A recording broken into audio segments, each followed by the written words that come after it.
میں ادباً گزارش کرتی ہوں ڈاکٹر سید تقی عابدی صاحب سے کہ وہ آ کر اپنا مقالہ پیش کریں۔ آپ کے مقالے کا عنوان ہے شعریات داغ کا تنقیدی تجزیہ۔ عنوان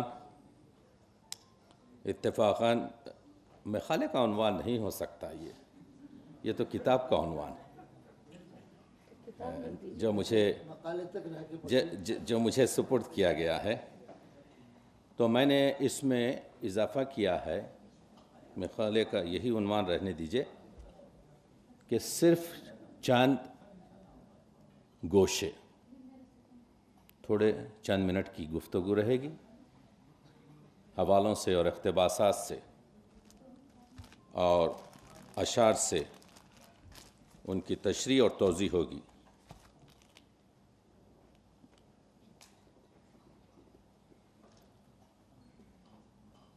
اس 5 پینل کا میں کل سے مطالعہ کر رہا تھا۔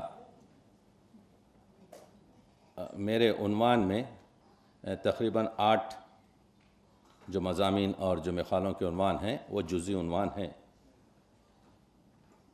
تنقید خود 25 سے زیادہ اقسام کی ہوتی ہے۔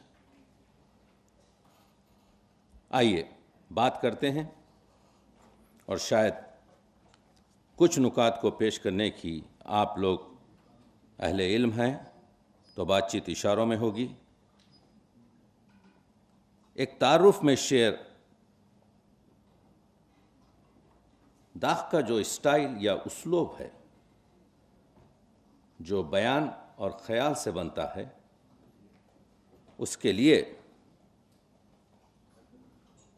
بیان کے لیے ایک شعر اپنے تعارف میں، کیونکہ شاعر سب سے اہم ناقد اور سب سے پہلا نقاد شعر کا خود شاعر ہوتا ہے۔ پسند آئے ہم کو بھی اشعار داغ، زباں پاک و شستہ بیاں صاف صاف۔ سہل ممتنع میں اے داغ مخلد ہیں اسی طرز کے ہم بھی، ہر شعر میں ہو بلبل شیراز کا انداز۔ اور آج ہم دکن میں بیٹھے ہوئے حضرت داغ پر گفتگو کر رہے ہیں 110 سال بعد، جبکہ وہ اسی دکن کے ہو گئے رہ گئے۔ ہند سے تابہ دکن داغ ہے شہرت تیری، اب تو کچھ اور تیرا بخت رسا کہتا ہے۔ تو آپ نے دیکھا، پہلے یہ آپ کے سامنے بتا دوں کہ دبستان داغ ہم تجزیاتی طور پر اور تعارفی طور پر کہتے ہیں۔ دبستان تو اردو میں ابھی تک 4 ہوئے، اور اس میں سے بھی 3 کامل اور ایک انداز میر ہے، دبستان میر ہے۔ ایک غالبیات ہے، دبستان غالب ہے۔ ایک دبستان انیس ہے، اور علامہ اقبال سے منسوب دبستان وہ ہے جہاں پر ایک استاد ہے اور اس کے بعد سے اس کو فالو کرنے والے، اور اس پر اسی رنگ میں، اسی ڈھنگ میں، اسی خیال و بیان کی روشنی میں، یعنی مجتہد کی تقلید کرتے ہوئے اس کے مقلدین میں جو شامل ہوتے ہیں، اس کو کہتے ہیں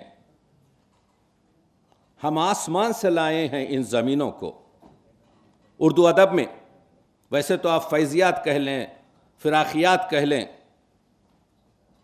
انشائیات کہہ لیں، یاد لگاتے چلے جائیں، لیکن وہ منصب حاصل نہیں ہوتا، اس وجہ سے کہ یہ لوگ اپنی آپ گرامر لاتے ہیں۔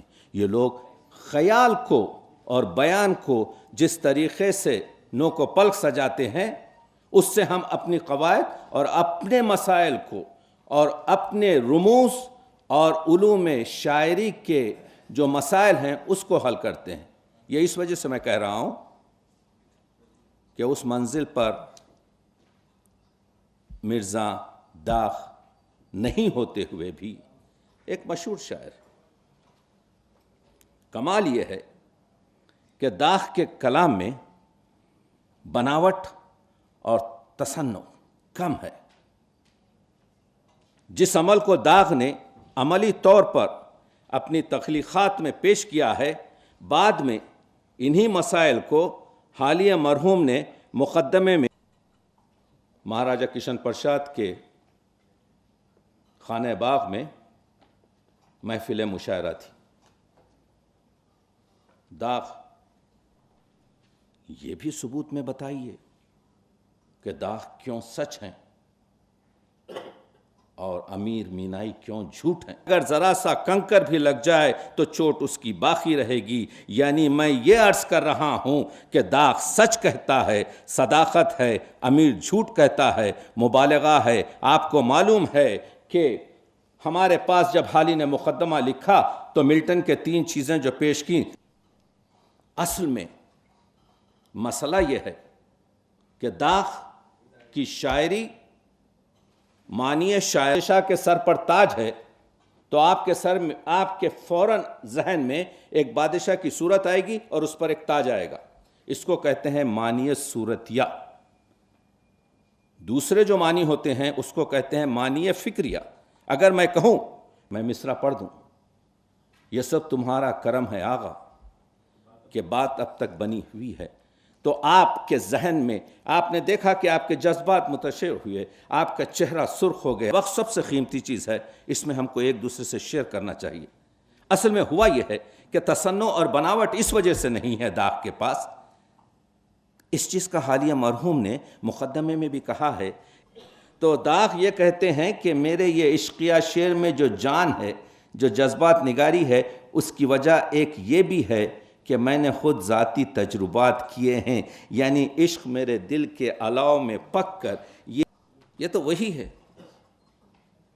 ہائے کمبخت تو نے پی ہی نہیں. یہ چیز جب تک کہ حاصل نہ ہو تو داغ کے شعری تجزیے کے میں، ان کے شعری مطالعے سے یہ بات سامنے آتی ہے کہ ان کے یہ 3 ادوار، یعنی قلعے کی شاعری، رامپور کی شاعری اور حیدرآباد. دوستو،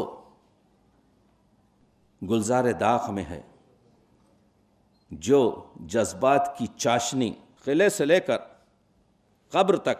شعر غیر مطبوع بھی ہو جاتے ہیں جو آتے نہیں، کہ شرر و برق نہیں شعلہ کے ابتدائی اشعار میں شامل ہے.